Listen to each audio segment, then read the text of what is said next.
channel. In today's video, we're going to be talking all about boondocking. Now this has probably been one of my most frequently asked questions over on my Instagram. If you're not following me there already, this is where I share all of our travels, all of our national parks that we visit, in much more real time than here on YouTube. So if you're new to the world of boondocking, you're probably asking yourself, what is boondocking? Boondocking is essentially primitive camping or dry camping, which just means that you are camping without hookups to water, electricity, or sewer. And the other thing you might be asking yourself is, well, why would you want to boondock? And the answer is really simple. A lot of times it's free. So if you can find places that allow boondocking or dispersed camping, a lot of times they are on public land or in national forest, and camping is absolutely free, which is something that we always like. Another big advantage of boondocking is you're kind of more spread out than you would be at a campground. We've been boondocking before where we have been the only people there. And that really makes for an awesome camping experience to just really feel that solitude and that oneness with nature that a lot of us that go camping are looking for. So now that we've talked about what is boondocking, let's talk a little bit more about where you can boondock. So like I mentioned earlier, public land or BLM land, which stands for Bureau of Land Management, those are places that you can definitely boondock. Now, there's lots of websites that can help you find boondocking places. My personal favorite is campendium.com. I think there's another one called overlander.com. And the great thing about these sites is it's kind of like a TripAdvisor or a Yelp, but for campgrounds, which means people will leave their reviews. They'll talk about cell phone service. They'll talk about what the last condition of the campground was in, whether there's a lot of mosquitoes or whether it'll be harder for a fifth wheel to be able to make it up there. It's a really great resource that has always been very accurate for us. Okay, now that we've established the basics of what is boondocking, where can you boondock, I'm going to talk a little bit more about what you need to boondock. So some of this depends on how comfortable you want to be. For this video in particular, I'm going to be talking about us and how we boondock in our travel trailer. So we have a lot of amenities that maybe you wouldn't have in, let's say, a van or a car or in a tent. So I'm talking specifically about like travel trailer, camper, RV, boondocking. Now, the first thing that you're going to need is some kind of access to power electricity. And you can have this by using a generator or solar power. We have a pretty big generator, which is awesome. It allows us to have all the amenities that we would have if we were plugged in somewhere. So we can run our heater, we can have electricity, lights, charge our phones, have the refrigerator going. So essentially by plugging into our generator, it's just like if we were plugged in at a campsite somewhere. So we really have all the comforts of a campsite when we're out in the middle of nowhere. Now, I know a lot of other people, especially full-timers, will use things like solar power because it is more efficient and it's a lot cheaper sometimes. I don't know a lot about it because we don't use it, but that's definitely an option as well. Now, the other basic thing that you're gonna need is water. So we typically have drinking water, which we'll buy by the gallon at a grocery store. And then we also have our potable water, which we'll use for dishes and taking a shower and things like that, which we carry around in these 5 or 10 gallon canisters. Now we have 2 of those. Typically, you know, if you're only boondocking for a couple of days, 1 would be enough. It's always good to have a backup water just because you never know, especially if you're traveling with kids.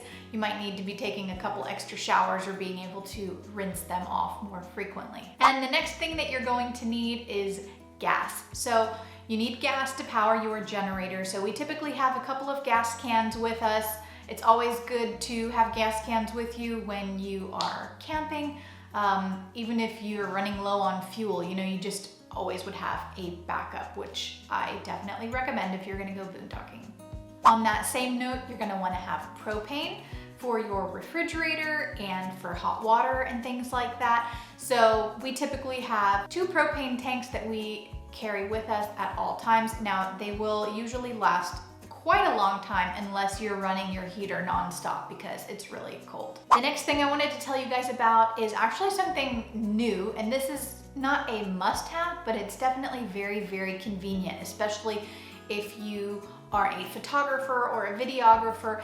It is a portable power station. The one that we have is by the company Jackery. I love it because it's small, it's portable, it actually fits into the middle console of my truck, so we were able to carry it around with us. And it was perfect for charging all of my batteries for my camera. It was good for charging our cell phones when we were on the go.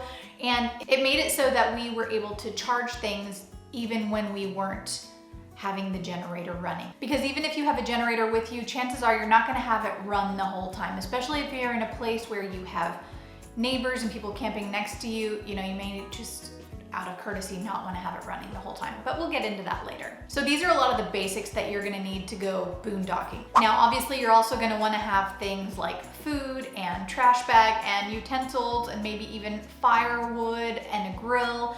But again, this is all up to you. I'm just really talking about the basics of what you will need to go boondocking. Now, I wanted to touch on two other things, and one of them I briefly mentioned, and that is just some common courtesy things of boondocking.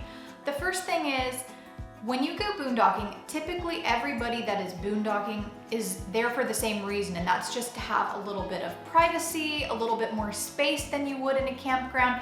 So it's just common courtesy that if you're going somewhere and there's already people there, not to pull up right next to them. Like, give people their space. This is kind of an unspoken rule of boondocking, is that if there's room, you're not gonna be parking right next to someone. So one thing that I also recommend to everybody that's going boondocking is if there are already people there, talk to them, get a feel for your neighbors, see kind of what they've been doing as far as generator hours. You know, you're out in the open, there are no hard and fast rules, but you don't wanna be that guy that leaves their generator running all night when there's a bunch of people in tents if you don't have to.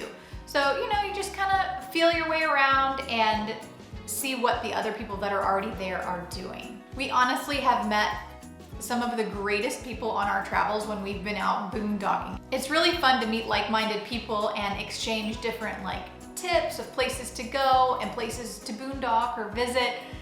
It's been a really neat experience for us. And the final little unspoken rule that I want to talk about when it comes to boondocking is similar to any kind of camping you're gonna do, any kind of hiking that you do, and that's leave no trace. So you're at an unestablished campsite, there's probably not trash cans readily available for you, so just make sure that you're taking everything with you that you brought, taking all of your trash, kind of leaving everything just the way that you found it. This definitely helps all of us, the whole community of van lifers and RVers and things like that, be able to keep doing what we're doing. Being able to keep using public land is just by keeping it, you know, as clean and pristine as we possibly can. And as a general rule of thumb, I would say most people adhere to this, but it's definitely worth mentioning because it may not be something that you're thinking about from the get-go, is that there won't be dumpsters or trash cans available to you like there are at many campsites. I hope you guys enjoyed this video. I hope I inspired some of you guys to go and try boondocking.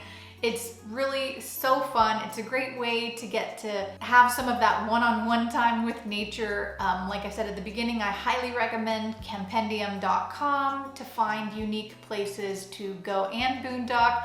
And I hope you guys liked some of the videos that I've been sharing throughout of some of the places that we've been able to boondock at.